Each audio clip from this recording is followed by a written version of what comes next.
ஆதித்யாய சோமாய மங்களாய புதாட்ச குருசுக்ர சனி அம்ச ராகுவே கேதுவே நமக. அனைவருக்கும் வணக்கம். நான் உங்கள் அஸ்ட்ரோ புவனேஸ்வரி, பாரம்பரிய ஜோதிடர் மற்றும் திருமண பொருத்த நிபுணர். நீங்கள் சேனலை ஃபர்ஸ்ட் டைம் பார்க்குற மாதிரி இருந்தால் சேனல் சப்ஸ்கிரைப் பண்ணிவிட்டு பெல் பட்டன் கொடுத்து ஆல் ஆப்ஷன் கிளிக் பண்ணிக்கோங்க. அப்போ தான் நம்ம சேனலில் போடக்கூடிய ரெகுலர் பதிவுகள் உடனடியாக உங்கள் கவனத்திற்கு வரும். நம்ம சேனலை தொடர்ந்து நிறைய கோச்சார பதிவுகள் பார்த்துட்டு வந்துட்டு இருக்கோம். அதன் வரிசையில் நம்ம இன்னைக்கு பார்க்க போகிறது அக்டோபர் மாத பலன்கள். மகர ராசி மற்றும் மகர லக்னத்திற்கு என்ன மாதிரியான கிரக சேர்க்கைகள், கிரக அடைவுகள் இதற்கு எதிர்வரக்கூடிய இந்த ஒரு மாத காலங்கள் எப்படி இருக்க போகுது அப்படிங்கிறத வாங்க பார்க்கலாம். மகர ராசியை பொறுத்தவரையும் ராசிக்கு 2ஆம் இடத்துல சனீஸ்வர பகவான் வக்ரம் அடைஞ்சிருக்காரு. ராசிக்கு 3ஆம் இடத்துல ராகு பகவான், ராசிக்கு 5ஆம் இடத்துல குரு பகவான், ராசிக்கு 6ஆம் இடத்துல செவ்வாய் பகவான், ராசிக்கு 9ஆம் இடமான பாக்கிய ஸ்தானத்துல பார்த்தீங்கன்னா சந்திர பகவான், கேது பகவான், சூரிய பகவான் மற்றும் புத்தன் பகவான், ராசிக்கு 10ஆம் அதிபதியான தொழில் ஸ்தானாதிபதியான சுக்கிரன் தொழில் ஸ்தானத்திலே அமைஞ்சிருக்காரு. அதே போல 10/10/2024 மேல புதன் பகவான் சூரிய பகவானும் உங்களோட ராசிக்கு 10ஆம் பாவகத்துல இணைய போறாரு. சுக்கிரன் சூரியன் நீச பங்கம் அடைய போறாங்க. இது எப்படி இருக்க போகுது அப்படின்னு கேட்டீங்கன்னா, ஃபர்ஸ்ட் மகர ராசி மற்றும் மகர லக்னம். காலபுருஷனுக்கு 10வது வீடு. இங்க பாத்தீங்கன்னா சனீஸ்வர பகவான் ஆட்சி பலம் பெற்று குரு பகவான் நீசம் அடைஞ்சு செவ்வாய் அதிகமா இருக்கக்கூடிய வீடு. செவ்வாய் பகவான் பாத்தீங்கன்னா உச்சம் பெறக்கூடிய வீடுன்னு சொல்லலாம். அப்ப இங்க சனீஸ்வர பகவானுடைய வீடா இருக்கிறதுனால காலபுருஷனுக்கு 10 சின்ன வயதுல பாத்தீங்கன்னா நல்ல சம்பாத்தியம் பண்ணணும், நல்ல தொழிலை பாத்தீங்கன்னா திறம்பட நடத்தணும், தன்னை தவிர யாருமே புகழ் பெறக்கூடாது, இந்த ஃபீல்ட்ல இந்த அளவுக்கு யாருமே பேர் வாங்கக்கூடாது அப்படிங்கிறதுல தொடர்ந்து ஓடிட்டே இருப்பாங்க. சின்ன குழந்தைகளா இருந்தாலும் இந்த ராசி லக்னத்துல பிறந்தவங்க துடிப்பா இருப்பாங்க. எப்பொழுதுமே மகரம் கும்பம் சனீஸ்வர பகவானுடைய வீடா இருந்ததுனால மகரத்தை பொறுத்தவரை என்னன்னு கேட்டீங்கன்னா, உழைப்புக்கேற்ற ஊதியம் வந்துச்சா வரலையா அதெல்லாமே யோசிக்க மாட்டாங்க.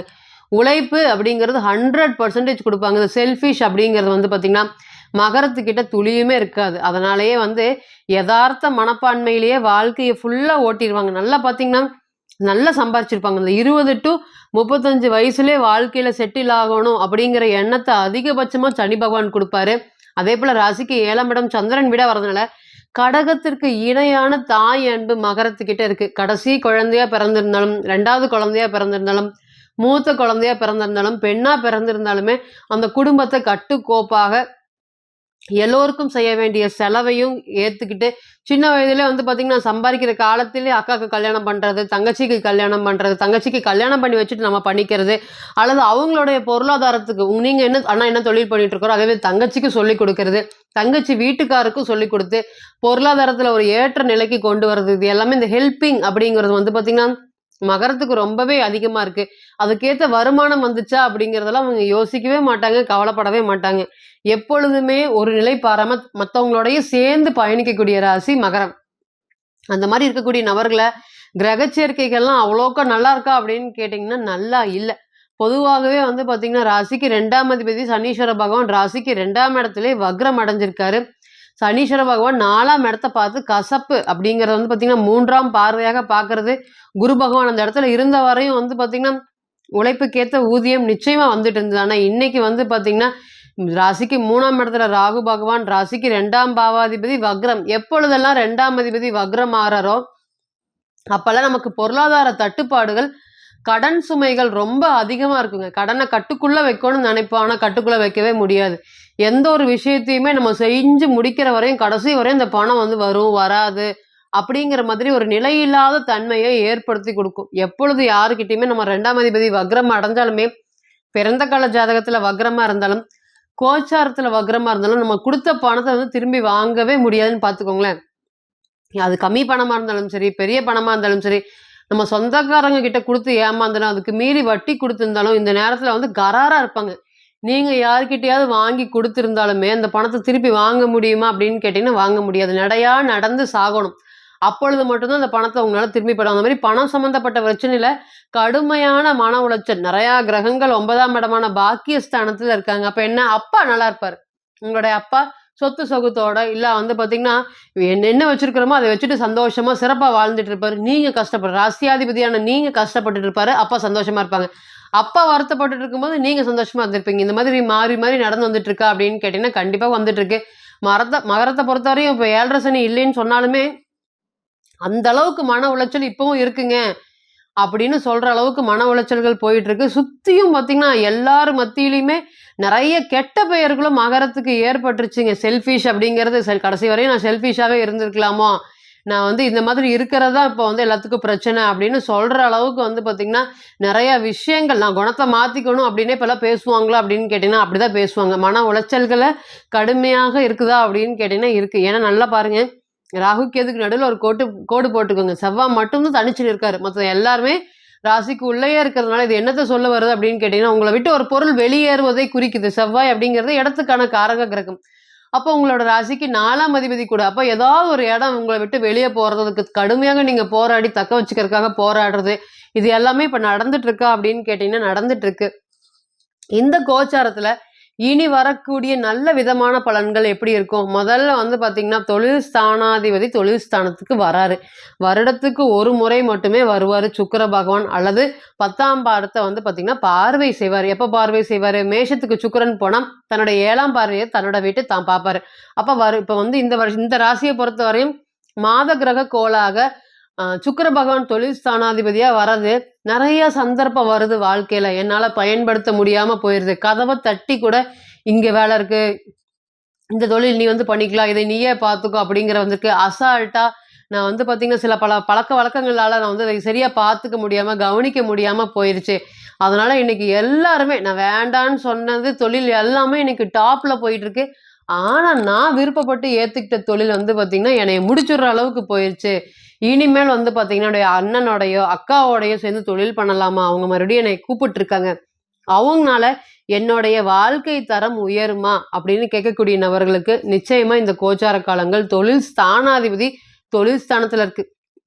அப்ப இந்த கடைசி 1 வருடமாகவே வந்து பார்த்தீங்கன்னா, நல்லா ஓடுது. ஆனா வந்து பார்த்தீங்கன்னா, வருமானம் எடுக்க முடியல. லேபருக்கு மட்டும் தான் பணம் குடுக்க முடியுது. வெளிய சொன்னா ஏதோ ஒரு அவமானமா, நம்ம பேருக்குன்னு ஒரு தொழில் நடத்தணும் அப்படின்னு சொல்லிட்டு, அந்த தொழில விடுறதுக்கும் மனசு இருக்கா அப்படின்னு கேட்டீங்கன்னா, இல்ல. ஒரு காலத்துல எனக்கு நல்லா சாப்பாடு போட்டுச்சு. இன்னைக்கு பாவம் இந்த தொழில் இப்படி முடிஞ்சிருச்சு அப்படின்னு நெனச்சு, டெய்லியும் மன வருத்தப்படுறீங்களா அப்படின்னு கேட்டீங்கன்னா, கண்டிப்பாக மன வருத்தப்பட்டுட்டு இருக்கீங்க. இனி வரக்கூடிய காலங்கள் தொழில் ஸ்தானாதிபதி தொழில் ஸ்தானத்துல இருக்கிறனால, உங்களுக்கு வந்து வரக்கூடிய வாய்ப்புகள் எல்லாமே ஒரு யோகமான வாய்ப்பா இருக்கும். அதனால வாழ்க்கை தரம் உயர்வதற்கு உண்டான வெற்றி படிக்கல்லாக இருக்குமா அப்படின்னு கேட்டீங்கன்னா, கண்டிப்பா இருக்கும். 2வது நல்ல விஷயங்கள் என்ன அப்படின்னு கேட்டீங்கன்னா, எடுக்கக்கூடிய முயற்சியில வெற்றி. வெற்றி அப்படிங்கிறது வந்து பார்த்தீங்கன்னா, மகரத்த பொறுத்தவரை 1½ வருஷமா காணாம போயிருச்சுங்க. முயற்சி ஸ்தானத்துல ராகு பகவான் இருந்தாலுமே, எப்பொழுதுமே சின்ன சின்ன தடையை குடுப்பாரா அப்படின்னு கேட்டீங்கன்னா, குடுப்பாரு. ஆனா, இனி வரக்கூடிய காலங்கள் முயற்சி ஸ்தானாதிபதி பலம் பெற்று, உங்களோட ராசிக்கு வந்து பார்த்தீங்கன்னா, 9ஆம் இடத்த பார்க்கறனால, அதிர்ஷ்டம் எனக்கு இல்ல. நெறைய விஷயங்கள் முயற்சி பண்றேன். ரூ. 10க்கு வேலை செய்றேன். ரூ. 2 ரூ. 1 தான் கிடைக்குது அப்படின்னு அந்த அளவுக்கு விகிதத்துல வந்து பார்த்தீங்கன்னா, நெகட்டிவ் நடந்துட்டு இருக்கு. இனி வரக்கூடிய காலங்கள் எனக்குங்கிற அதிர்ஷ்டம் ஏற்படுமா அப்படின்னு கேட்கக்கூடிய நபர்கள் அனைவருக்குமே, இந்த கோச்சார காலங்கள் உங்களுக்கு கண்டிப்பாக அதிர்ஷ்டத்தை ஏற்படுத்தி கொடுக்கும். அதேபோல குழந்தைகளுக்கு வந்து பார்த்தீங்கன்னா, தொழில் தொடங்கலான்னு இருக்கோம். இந்த நேரம் வந்து பார்த்தீங்கன்னா, பையன் பேர்லயோ, பொண்ணு பேர்லயோ தொடங்கலாமா? அது சம்மந்தப்பட்ட விஷயங்கள் எல்லாமே எடுக்கலாமா? அப்படின்னு. ஏன்னா, இது 5ஆம் அதிபதியாவும், 10ஆம் அதிபதியாவும் சுக்கிரன் வராரு. அப்ப அது சார்ந்த விஷயத்துல நாங்க முயற்சி பண்ணலாமா? அப்படின்னு கேட்கக்கூடிய நபர்களுக்கு அனைவருக்குமே, இந்த கோச்சார காலங்கள் உங்களுக்கு ஒரு யோகமான கோச்சார காலமா இருக்கும். இத்தன நாளா வந்து பார்த்தீங்கன்னா, குரு பகவான் பார்க்கக்கூடிய பார்வை எல்லாமே 9ஆம் இடத்த பார்க்குறாரு. 11ஆம் இடத்த பார்க்குறாரு. நல்ல இடத்த பார்த்தும் பெரிய வளர்ச்சி இல்ல அப்படின்னு சொல்றதுக்கு, அங்க எல்லாமே பிறந்த கால ஜாதகத்துல ஏதாவது கிரகங்கள் இருக்கும்போது நல்ல வளர்ச்சிய குடுக்கும். இல்லாதபோது அது வந்து பார்த்தீங்கன்னா, காலி மனையாகவே செயல்படும். அப்ப இனி வரக்கூடிய காலங்கள் குரு பகவானுடைய பார்வையில நெறைய கிரகங்கள் பலம் பெறுவதனால, நீங்க எடுக்கக்கூடிய ஒரு முயற்சிகளுமே நிச்சயமா ஒரு வெற்றி வாய்ப்பை ஏற்படுத்தி கொடுக்கும். குரு ராகுவோட சேர்ந்தாலும் சரி, குரு ராகு நட்சத்திரத்துல இருந்தாலும் சரி, நெறைய விஷயங்கள் உங்களுக்கு வந்து பார்த்தீங்கன்னா, குழந்தைகள்னால மனக்கவலைகள், கசப்புகள் நெறைய போயிட்டே இருக்கு. சொல்ல முடியாத அளவுக்கு இருக்கு.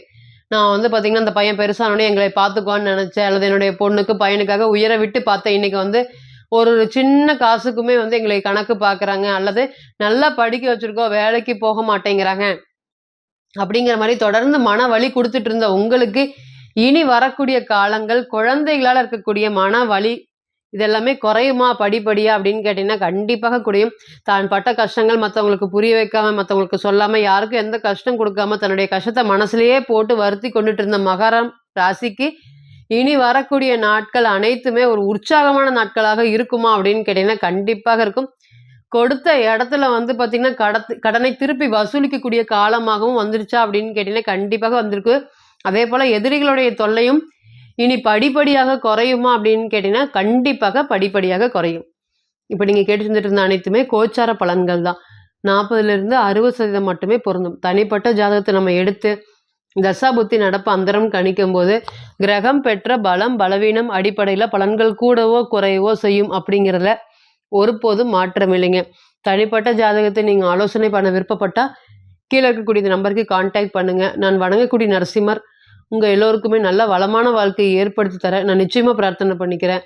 மீண்டும் ஒரு பதிவில் உங்களை எல்லாம் சந்திக்கும் வரை உங்களிடமிருந்து விடை பெறுவது உங்கள் அஸ்ட்ரோ புவனேஸ்வரி. நன்றி, வணக்கம்.